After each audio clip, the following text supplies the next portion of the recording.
Hey everyone, and welcome back to another video. So today I'm going to be doing a rotary compression test on my Mazda RX7 FD. Now this is something that I've never done before and I'm quite nervous of what the results are going to be, but at the same time quite positive because I've got no issues with the car starting up from cold and starting up from hot. So that's a very good sign. Now the reason I'm doing this today is because I may have some future plans which I want to do with the Mazda RX7. I'm just not 100% sure yet where to start and what I want to do. But this is the first thing I need to do to let myself know where I can go with what I want to do next, if the results are good or bad. If the results are bad, that's very bad news for me because I may have to ring up a Rotary specialist and get some prices on a engine rebuild, which, if anyone knows what those prices are, it is not cheap. So fingers crossed it's nothing to do with that. If it is good, I do have some future plans which I will leave into another video, but not today. Anyway, I've only had a minimum amount of time over this weekend to try and find out how to do this rotary compression test because, like I said, I've never done it before. From what I've read online, you need to run the car up to temperature first, then you need to pull a fuel pump relay out, which you may not need to jack the car up, but I probably will because I need to do some wheelover adjustments today, which will be in a separate video. I'll just get all of it sort of jacked up today.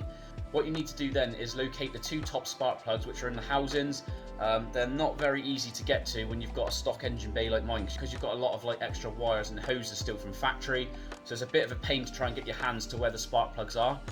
Anyway, if you can get to it, you pull the HT leads off, undo both spark plugs from what I've read online, and then you get a component which screws into one of the spark plug holes and you keep the other one out. You then plug another connector in which leads to a device which is supplied with the kit. You turn it on and it'll tell you the instructions to go from there. So that's what I've read online. Whether it all works or not, I have no idea. I'm just down here on a Sunday morning trying to see if I can figure this thing out. Anyway, let's run the RX7 up to temperature first, get the car turned on. So yeah, let's crack on and hopefully, fingers crossed, I get good results and I do all this the correct way.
Right, the car is up to temperature now, so I'm just going to turn it off.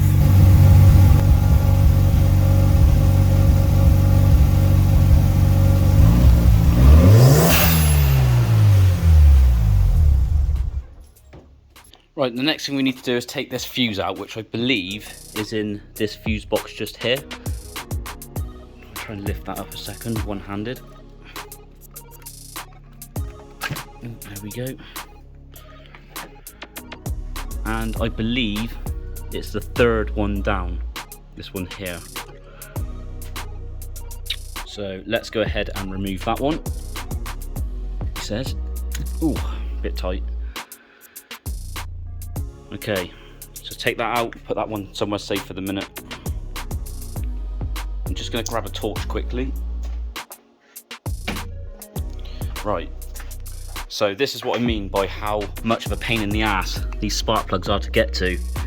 Now, can you see that blue looking bit down the bottom there? That's one of the HT leads, and directly under it is another spark plug. So the blue one is the one I need to take off, and then just across from the left there should be another spark plug. So that's the two top ones. I'm sorry I can't get the camera down further, but like I was saying, you can see how much crap is in the way just to try and get to them. So the next challenge is going to be trying to get my hands down there from either from above or from underneath the car and trying to get those two top spark plugs out.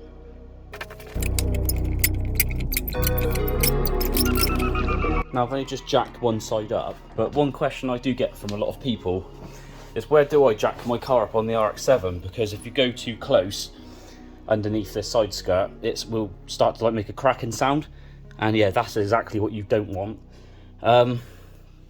What I do is, for me, it's quite easy because there's a gap that's just under here, just here, look. So I line mine up with the gap.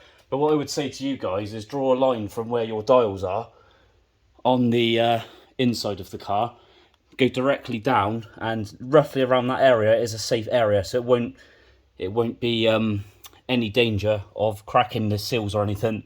When it comes to the rear of the car, I always draw a line from where the passenger side seat belt is, or the driver's side for the other side, and that's exactly where I would jack the rear up, because the rear is the worst one. If you go too close to that back wheel, then you're going to definitely have some problems with the seals cracking. So yeah, that's where I jack it up anyway. That's what I feel is safe. So you now might be thinking, where on earth do I put the axle stand on the front? Because a lot of people do, again, they don't know where to put these. So I always go near the front tyre first, into that gap, so it doesn't damage anything around the outside of this area, and then push this axle stand front ways right underneath this wishbone. So you can see I just need to lift the car up a bit more, but that is where it will go. I sit the top of the axle stand underneath this wishbone. I've never had any problems with the axle stand sitting in that position. So yeah, give it a go. And if you need the axle stand, if you need the car right up in the air and you've got a jack that goes up high enough, then again, just adjust the axle stand height, put a pin through it, and then sit it down onto the wishbones. But it's pretty safe, I've had no issues. So now you can see I've lined up the axle stand there with that wishbone. I'm just going to lower the car now so you can see what happens.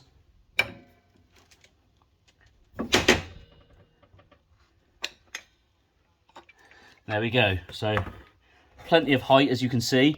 And what you can do is just jack up the same spot. Just keep the tension on the jack just in case anything does happen. But again, it's up to you how you do it. That's just how I do it. Right, so now let's get back to the spark plugs and try and tackle getting the top two out of the engine housing. I can't take no loss. I don't even know what it costs. I hit the ground, then it go off. Yeah, hit the ground, then it go off. Right, now I've got the car up in the air with the wheels off. I've just had a little look by getting underneath of the car, and you can get a really clear view of where the spark plugs are, which I think is handy for you guys to actually have a look where they're located. So we'll go under the car now. Just bear with me. So right where the axle stand is, here. Go underneath. I'll get my torch with me a minute. So the blue lead that I was talking about from the top, you can clearly see that's the top spark plug. And if you move over to the left, by pure luck, I have another blue lead, which you could just about see through that hole just there. So that's the top two I need to take out. I think it's going to be easier, to be honest, by undoing them from underneath of the car. I think from the top's just too much going on. I might even have to remove some stuff. Yeah, we'll get those out and then we'll move on to the next stage. Right, after a lot of hassle, I managed to get both spark plugs out. So you can see there's a hole just above that black plug there. So that's the top one out. And you can see the blue HT lead there. I don't know if I can get the camera near it. You just about see the hole just there in front of the torch. So the one to the left, the one I've got the camera focused on now, I had to use a deep socket to get that one out from underneath the car. And that one over there wasn't too bad. I managed to get a 21mm spanner to the spark plug, and then it was just a case of unwinding it out. So yeah, that's the spark plugs out. Let's move on to the next stage. Now it's time for the actual kit. So this is what you get. This is a rotary compression tester, as you can see. If we open the box up, this is what you get. So the device itself, which turns on from the side, I think. Yep, so there's a little red button on the side. I guess you hold that in and it starts telling you what to do. And you can see there's instructions there telling you exactly what to do through the whole process. So that's what we're going to follow now. The bit that I was on about earlier that goes into the engine itself, so the spark plug holes, that is what I'm talking about. And you can see there's like a little seal that's attached to the bottom. We need to make sure that is sealed completely tight to the car, because if there's any leaks, it's going to affect the results of the engine compression test. And then you can see here the connector, it's plugged into the bottom. I don't know if I can do this one-handed.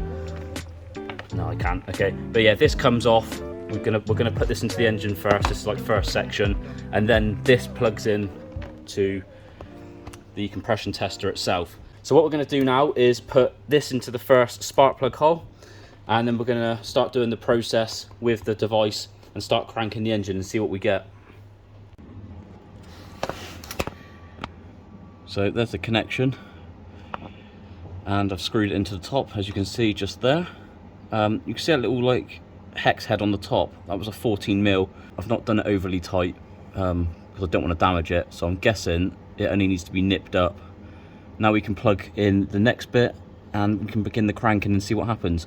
Right, here we go then. So hold this button on, comes up with this. Begin cranking, so let's go and do that. So again, foot to the floor whilst doing this. So foot to the floor.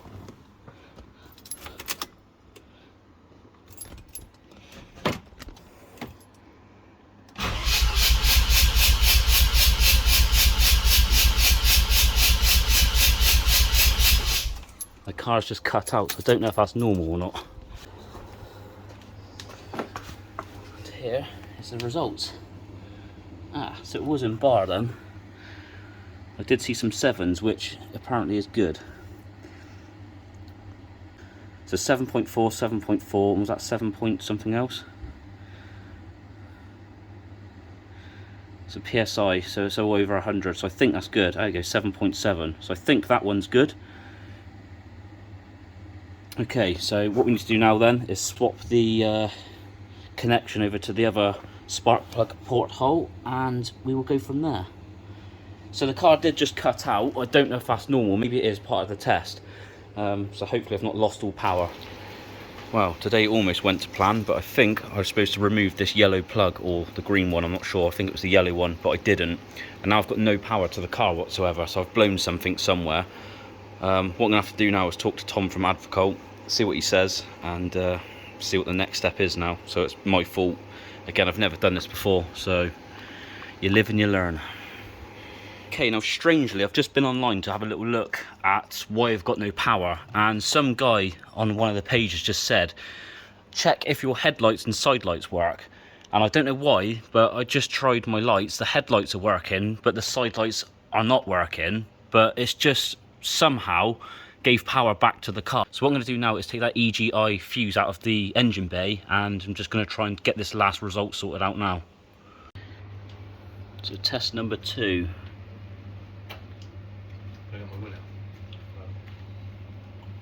Test number 2. Begin crank. Foot to the floor. Begin cranking.